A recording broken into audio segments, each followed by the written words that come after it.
a news flash. Oh, I've gotta watch out, so you'll never know how much I love you. And I've gotta close up all the hubba hubba like a clam.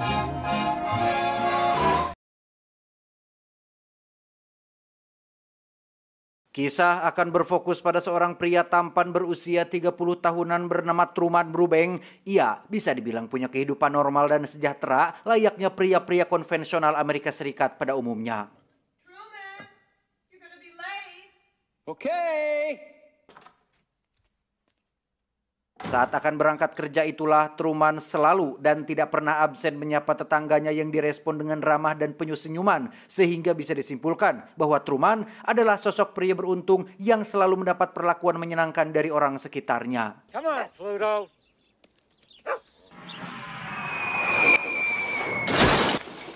Dan ya, sebuah lampu tiba-tiba jatuh dari langit dan hampir saja menimpanya. Entah dari mana asal lampu tersebut, Truman sama sekali tidak habis pikir dan akhirnya memutuskan untuk tidak terlalu memikirkannya.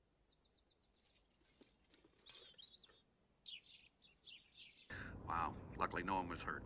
Tiba di pusat kota, Truman selalu menyempatkan diri untuk membeli koran dari seorang abah-abah penjual koran yang sudah puluhan tahun berjualan. Yang tepat saat Truman tiba di depan gedung tempatnya bekerja, Truman juga selalu didatangi dan disapa oleh dua pria kembar yang mendorongnya ke samping poster iklan. Entah apa maksudnya, Truman hanya bisa tersenyum dan bersikap ramah kepada setiap orang yang ditemuinya.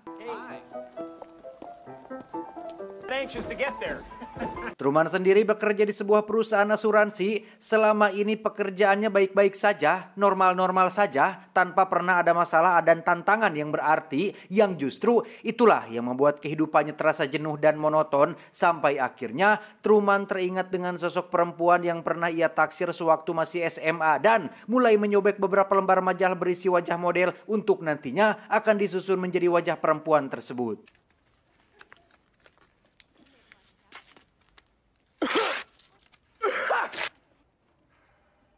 Sepulang kerja, Truman akhirnya nekat untuk pergi ke sebuah pulau bernama Fiji, tempat si perempuan itu tinggal saat ini. Namun saat akan sudah siap berangkat, Truman tiba-tiba merasa pusing dan cemas gara-gara punya trauma dengan air laut akibat kejadian di masa lalu.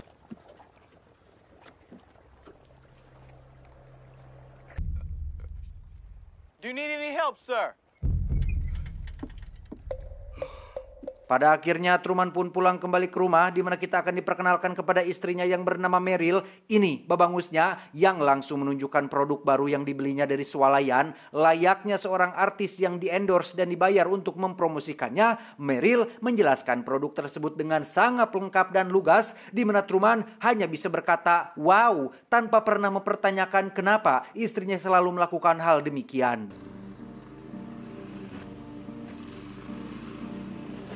Malamnya Truman terlihat sedang berdua bersama Marlon yang merupakan sahabat baiknya sejak duduk di bangku SMA. Hanya kepada Marlon lah Truman berani curhat tentang semuanya, seperti kenapa dunia ini begitu kecil dan hanya ada 2 buah pulau saja, yaitu pulau tempat tinggal mereka saat ini dan pulau Fiji tempat si perempuan itu tinggal. Sehingga ini menimbulkan pertanyaan bagi kita semua yang menonton tentang di mana sebenarnya mereka tinggal dan kenapa Truman selalu melakukan rutinitas yang sama setiap hari sepanjang hidupnya. Tak bisa mendapat jawaban atas setiap pertanyaannya, Truman yang bingung pun duduk di tepi pantai sembari membayangkan insiden di masa lalu tentang alasan kenapa ia bisa sampai trauma terhadap lautan, yang ternyata waktu ia masih kecil, Truman dan sang ayah pernah berlayar hingga terjebak dalam badai hebat yang akhirnya membuat sang ayah mau tenggelam. Sehingga sejak saat itu Truman menjadi takut akan lautan dan tak pernah sekalipun dalam hidupnya ia meninggalkan pulau kecil ini.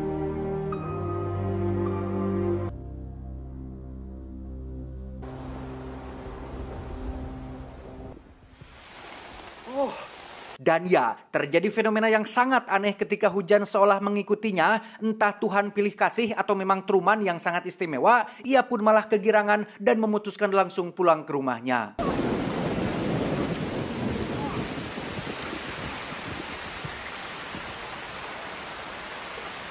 Setibanya di rumah, Truman langsung mengutarakan keinginannya untuk berpetualang mengelilingi dunia.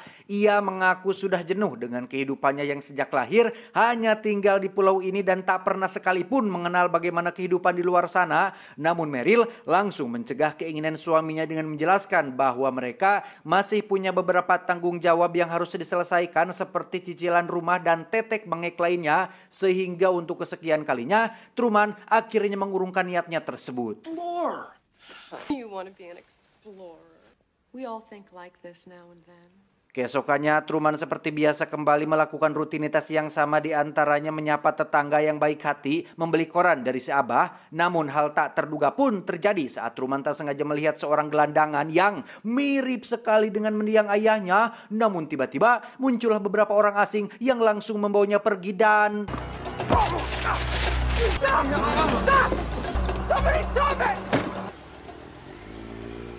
Sepulang bekerja, Truman langsung menemui ibunya tentang apa yang dilihatnya tadi pagi. Namun si ibu sama sekali tidak percaya dan malah meminta Truman untuk jangan pernah mengingat lagi apa yang sudah terjadi. The rest of the country. They never found Dad's body. Maybe somehow. Tiba di rumah, Truman mencoba melihat kembali foto dirinya sewaktu kecil bersama sang ayah dan tidak salah lagi. Gelandangan yang ia temui tadi pagi adalah sang ayah yang sudah tua dengan penampilan lusuh. Entah apa yang sebenarnya terjadi, Truman pun beralih ke barang-barang lama yang lain dan tak sengaja menemukan sweater milik perempuan yang pernah ia taksir hingga membawanya flashback ke masa sewaktu masih SMA dulu.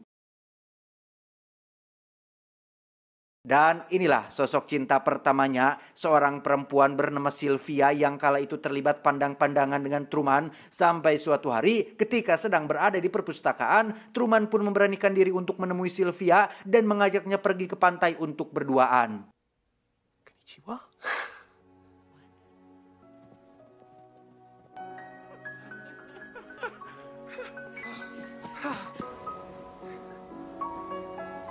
Disitulah Sylvia mulai menunjukkan sikap aneh ketika ia tiba-tiba mengatakan bahwa pulau ini hanyalah pulau buatan dan semua orang yang ada di sekitarnya hanyalah aktor dan aktris yang memerankan karakter fiktif. Entah apa maksud dari perkataannya, pertemuan mereka pun berlangsung singkat saat seseorang yang mengaku ayahnya Sylvia datang menjemput dan menjelaskan jika Sylvia mengidap penyakit schizophrenia yang membuatnya sering halu dan mengatakan hal-hal tidak masuk akal.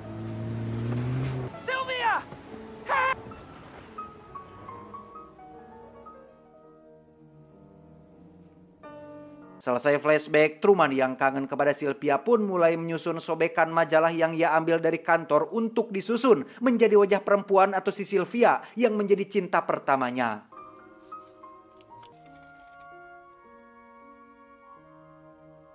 Singkat cerita, esok pagi pun caang. Saat Truman sedang berkendara menuju tempat kerja, radio mobilnya tiba-tiba mengalami gangguan frekuensi dan tak sengaja terhubung dengan seseorang seperti petugas pengawas yang seolah mengawasi setiap pergerakan Truman sampai akhirnya frekuensi kembali mengalami gangguan yang membuat semua orang terdiam secara serentak seolah memakai alat komunikasi di telinganya.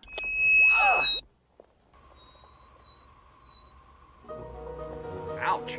That's some great music up ahead, but hey.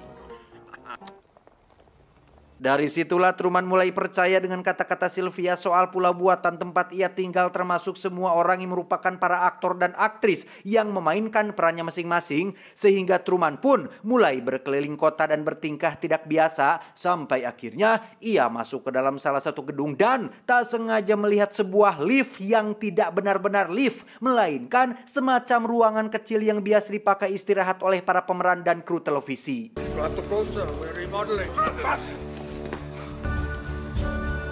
Dengan cepat Truman pun menemui Marlon untuk menjelaskan apa yang sudah dilihatnya barusan. Namun sama seperti ibu dan istrinya, Marlon sama-sama tidak pernah mendengarkan apa yang ia katakan. Sehingga untuk membuat Truman tenang, Marlon pun mengajak ngobrol di atas batu tepat saat matahari terbenam dengan bulan yang sudah mulai terlihat. Sehingga lagi-lagi Truman tidak overthinking atas apa yang sudah dilihatnya.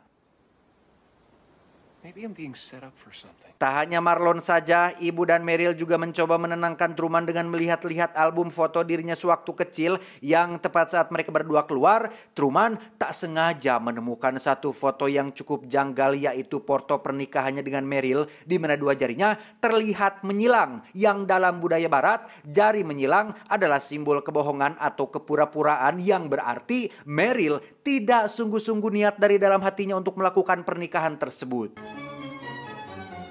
Keesokan paginya, Truman yang semakin yakin dengan apa yang dikatakan oleh Sylvia pun memutuskan untuk pergi meninggalkan pulau ini dengan membeli tiket pesawat yang sejak dari dulu petugas di sana selalu saja punya alasan untuk mencegah Truman pergi meninggalkan pulau, entah sedang ada kerusakan lah atau sedang penuh lah. Nah, kali ini si petugas beralasan bahwa cuaca sedang buruk dan tak ada jadwal penerbangan yang beroperasi selama 1 bulan ini. Doesn't matter. Tak menyerah sampai situ saja, Truman mencoba naik bus antar kota bersama orang lain yang juga akan berangkat. Namun, seperti sudah bisa Anda tebak, si supir seolah dengan sengaja membuat busnya mogok, sehingga untuk kesekian kalinya, Truman seolah dicegah untuk pergi meninggalkan pulau ini. I'm sorry, son.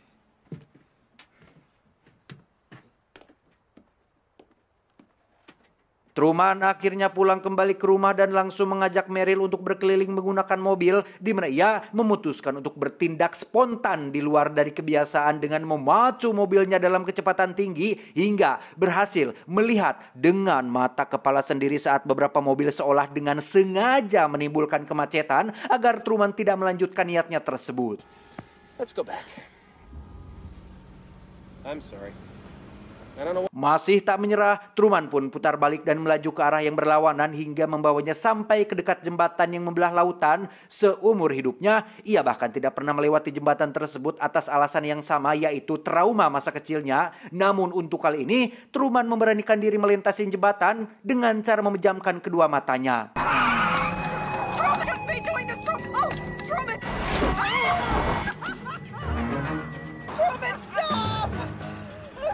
Setelah berhasil melewati jembatan, kini Truman harus menghadapi rintangan terakhir, yaitu sebuah pabrik yang katanya sedang terjadi kebocoran nuklir yang membuat jalan diblokir. Namun karena keinginannya sudah kuat, Truman nekat turun dari mobil dan lari ke dalam hutan sampai akhirnya para petugas keamanan berhasil menangkapnya.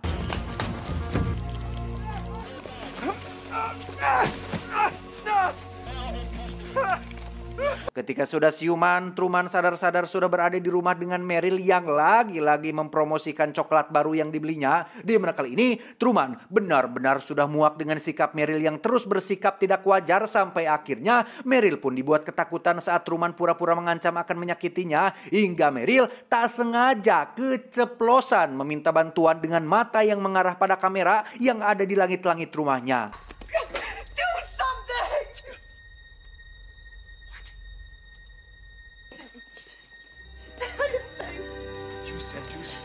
Tak lama muncullah Marlon yang datang tepat waktu. Entah bagaimana ia bisa muncul secepat itu, Marlon kembali melakukan tugasnya sebagai penenang hati dengan mengatakan bahwa segala apa yang kita impikan memang tidak bisa selalu terwujud. Namun Marlon punya sebuah kejutan istimewa untuk Truman, yaitu membawa sang ayah yang ternyata masih hidup sehingga momen haru pun tak terelakkan lagi.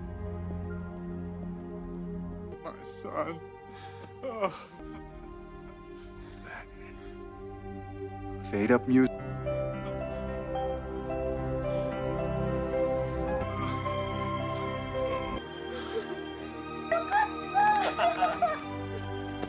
Dan ya, Anda semua yang menonton mungkin akan sangat-sangat amat dibuat terkejut saat mengetahui fakta yang sebenarnya bahwa kehidupan yang Truman jalani selama 30 tahun ini tidak lebih dari hanya acara reality show yang tayang di televisi.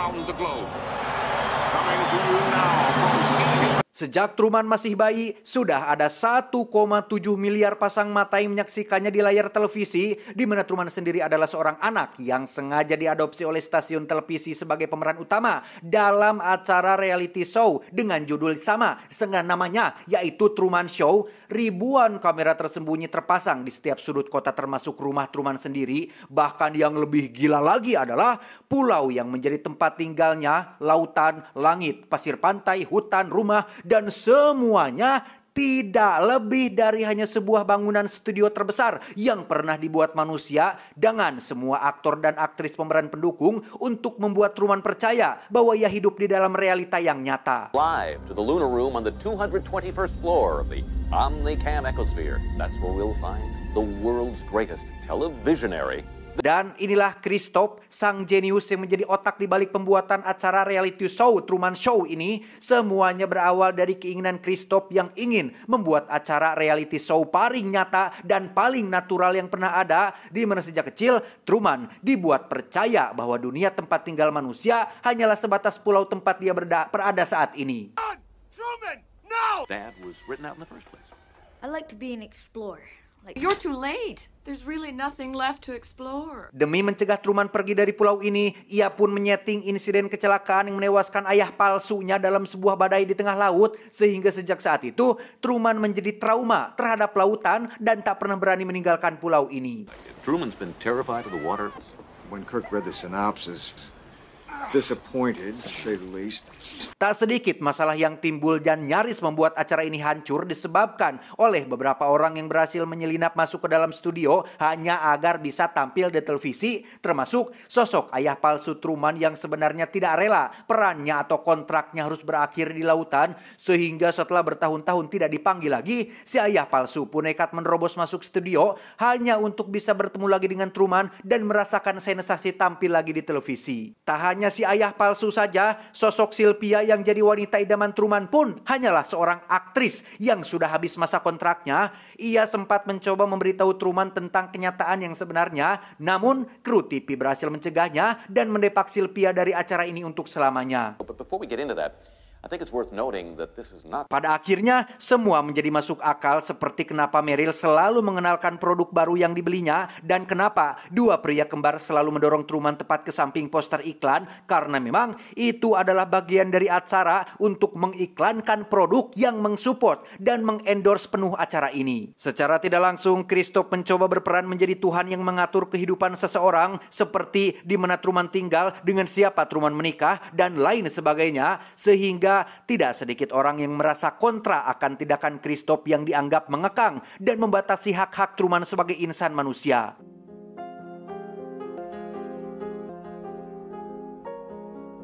Kembali ke Truman yang setelah pertemuannya dengan sang ayah palsu, ia pun menjadi tenang dan tak lagi memikirkan kejadian aneh yang terjadi sebelum-sebelumnya. Truman kembali ke rutinitasnya yang sama seperti biasa, yaitu menyapa tetangga, membeli koran, bertemu dengan dua pria kembar yang mendorongnya ke samping poster iklan, termasuk bekerja di perusahaan asuransi yang sudah menjadi profesinya selama ini. Singkat cerita, malam pun poek. Selama 30 tahun sejak Truman lahir ke dunia, semua penonton dari berbagai belahan negeri bisa melihat semua aktivitas yang dilakukan oleh Truman, bahkan ketika ia sedang tidur pulas. Namun, khusus malam ini, untuk pertama kalinya, Truman tidur di ruang basement setelah insiden dengan Meryl tempo hari, di mana Christoph yang punya firasat lain pun mencoba memutar rekaman videonya untuk memastikan Truman sedang masih tertidur. Shut up and watch. There. Stop. Is it? Dan ya, alangkah paniknya Christoph dan semua kru TV saat Truman memalsukan tidurnya agar bisa pergi secara diam-diam, di mana Marlon yang punya peran penting sebagai orang terdekat Truman pun langsung dikirim ke sana untuk memastikan keberadaannya. Truman! Surprise party! Come on, him. Come on, pal. Come on, buddy. Menyadari Truman hilang, Christoph dan semua kru TV langsung mengaktifkan mode pencarian dengan menugaskan semua talent, aktor dan aktris untuk mencari keberadaan Truman, termasuk mengaktifkan lampu raksasa yang selama ini dianggap bulan. Namun karena sulit melakukan pencarian di tengah kegelapan, Christoph pun terpaksa mempercepat siang hari demi untuk menemukan si Truman ini.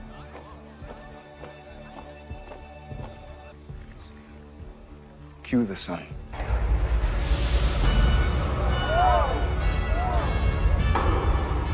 Setelah melakukan pengecekan di semua kamera yang ada, akhirnya mereka menemukan Truman sedang berlayar sendirian di tengah laut buatan. Alasan kenapa Truman tidak takut dan trauma lagi adalah karena setelah menyadari dan melihat berbagai hal tidak masuk akal seperti adegan di awal ketika lampu tiba-tiba jatuh dari langit, ayah palsunya hidup lagi, istrinya yang tiba-tiba bersikap aneh dan lain sebagainya, Truman menjadi semakin percaya dengan kata-kata Sylvia soal pulau ini yang hanyalah pulau palsu dan kehidupannya sudah disetting sedemikian rupa. Tak ingin kehilangan bintang utamanya, Christoph terpaksa mengaktifkan badai buatan, di mana hal itu sebenarnya sangat beresiko tinggi karena jika sampai Truman kehilangan nyawanya, maka tamat sudahlah acara ini.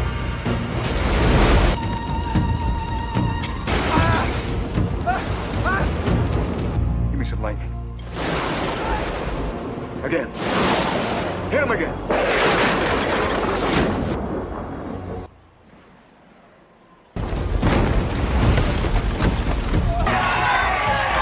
Truman nampaknya masih di tayungan saat ia berhasil bertahan hidup dari badai tersebut yang tepat saat Truman sudah bangun dan menikmati cahaya mentari, tiba-tiba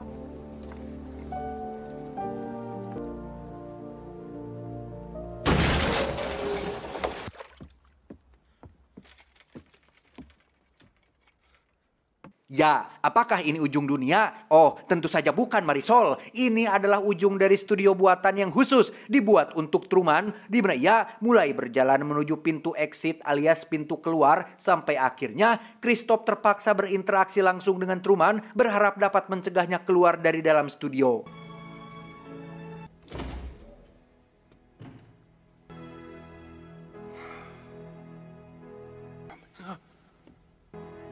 I can hear you.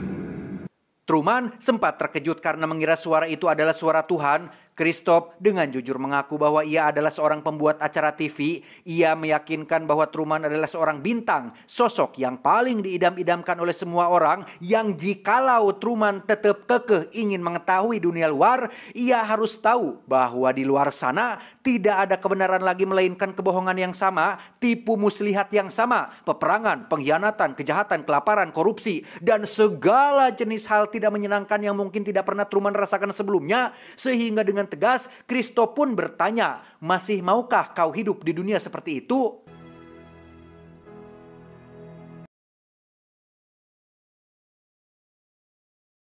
Sempat terdiam sejenak, Truman pun seketika menjawab, Allah Subhanahu wa Ta'ala tidak membebani seseorang melainkan sesuai dengan kesanggupannya.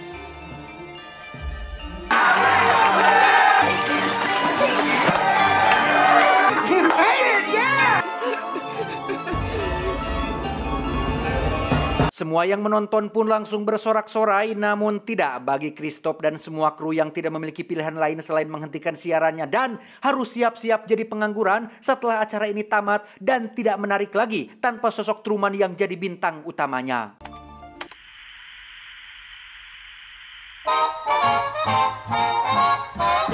Oh, I've gotta watch out, so you'll never know how much I love you. Tamat, ending yang sangat melezatkan.